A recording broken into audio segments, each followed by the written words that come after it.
ang aking mga pusa, guys. Yan, pinalabas ko muna kasi nakakulong lang sila. Malaya kayo ngayon, mamaya nasa kulungan na kayo, baka mawala kayo. Ang akit ng pusa ko, guys. Oh, kulit.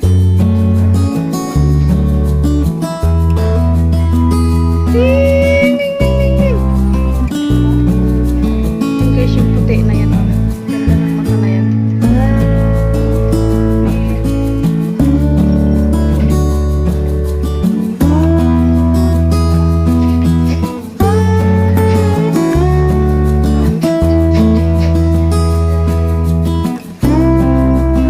La la la.